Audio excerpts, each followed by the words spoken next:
Greetings and welcome back to the Galley of the Sun. What we're making today is some fantastic tacos. Tinga de Pollo Queso tacos.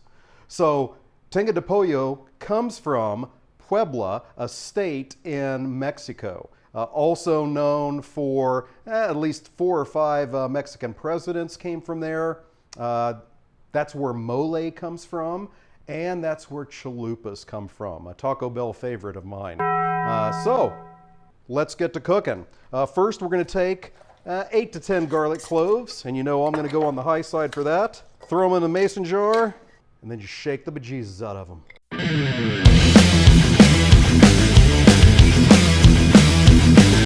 That's sufficient. That helps get all those papery skins off mucho quickly. That one's done. That one's done. And into the Instant Pot. This one's not cooperating.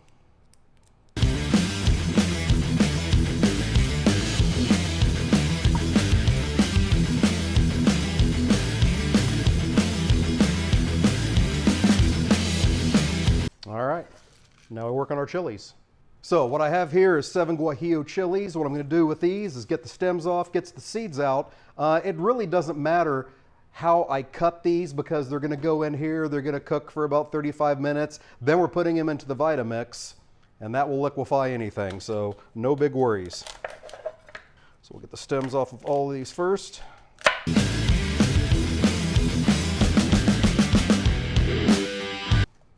Now the seeds. I think the best way from this point is using scissors. And since we're not roasting these in a pan, it is not imperative that we keep them in as big as pieces as possible to make it easy to turn, because once we throw them into the Instant Pot, their fate's sealed.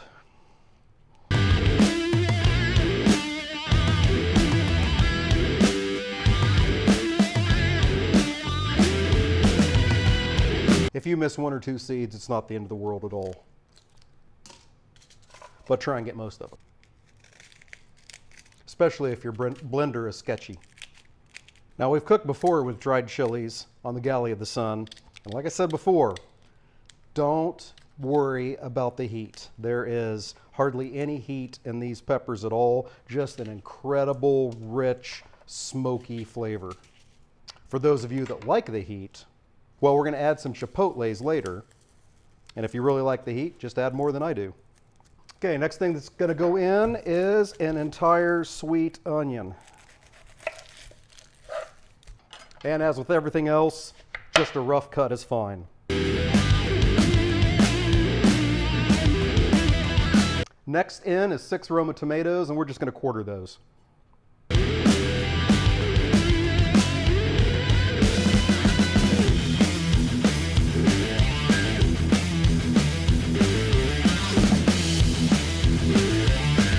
And in the pot. Now it's chipotle time. I have some left over from a can I didn't use fully.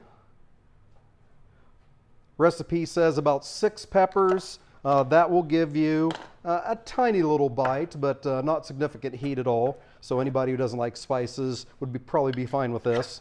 If you want it hotter, then just add more chipotles. And the brand also is different, so you may have to do some experimenting. This Embasa, not real spicy. Now we're gonna get some chicken bouillon in there. I love this better than bouillon stuff. So a good healthy hunk of that.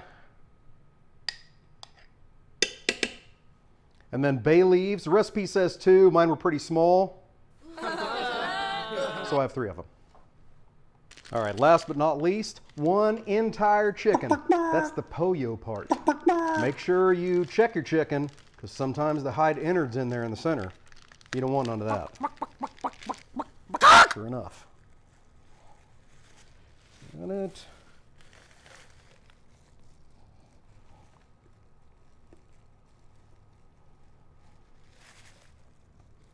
Okay, good to go. Set it in the pot. Last thing to go in is 7 cups of water or agua. You can find that at Mexican grocery stores. Now that I've done all that, I realize that probably had I put the chicken in first, then the whole chicken would be submerged instead of sitting on top of tomatoes and onions and chilies and chipotles. Yeah, we're gonna move it around a little bit.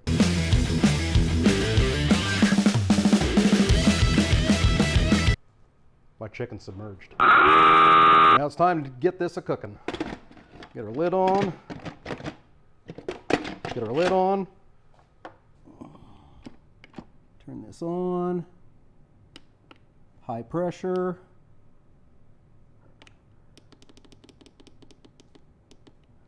"35 minutes, and we'll have some magic."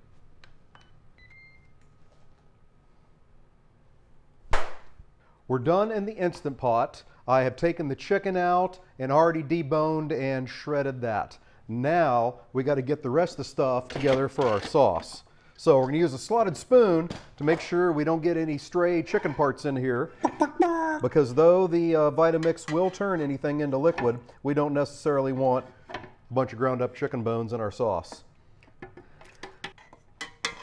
So we'll fish that stuff out. There's some chicken pieces parts right there. That's meat. This is graceful. There we go. Okay. I don't think I have many parts in here. It looked like the whole chicken came out. But better safe than sorry.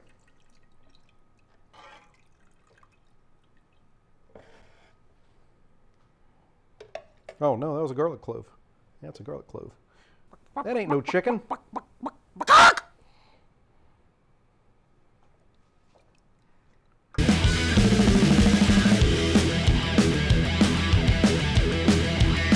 Okay, looks like I got the solid strained out there. I'll get some more broth in the blender. Get that ladled in there. So what we have here is going to serve two different purposes. Once we get this blended up, part of it we're going to set aside to cook the chicken in and flavor it. Well, the chicken's already cooked, but to flavor the chicken.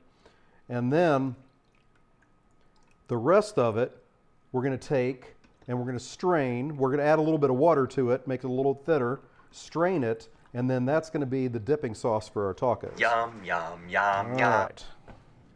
Got a blender full. We'll blend off camera. We're going to reserve about 4 cups of that sauce we just made up. Chicken's going to cook in that. Now, I'm going to take some more of that remaining liquid and thin down this for our dipping sauce. Okay, back to the blender. And for our dipping sauce, strain that out. There we go. That should be plenty for us. I'm going to save this just in case I want more sauce to go in with the chicken. All right, so the chicken's shredded, the sauce is made, I got some cheese shredded.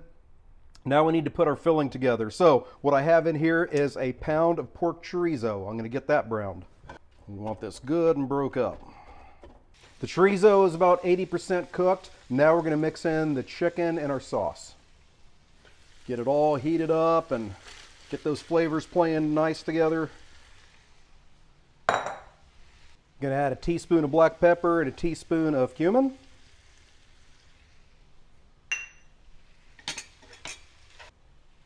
Now we'll add our sauce.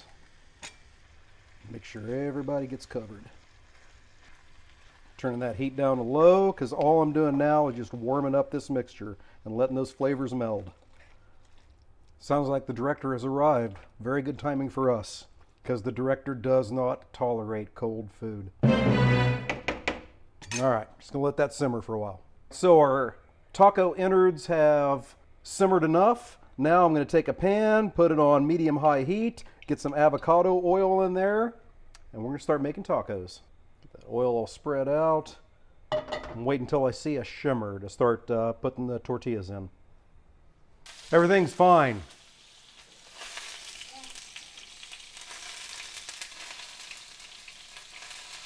Okay, so now we're into the taco making business. So you get your tortilla down, get some oil on that, get it to lay flat for you, get it good and pliable.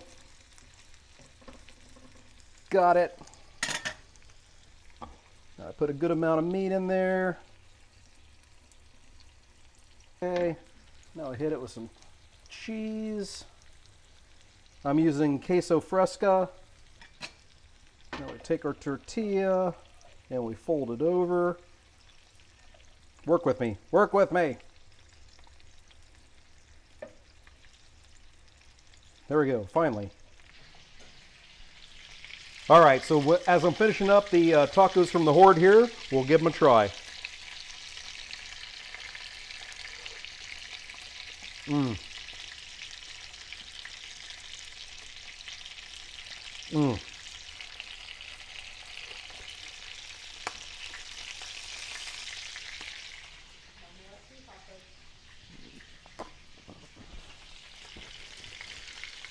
That's a winner. So if you like what you saw here, hit that subscribe button.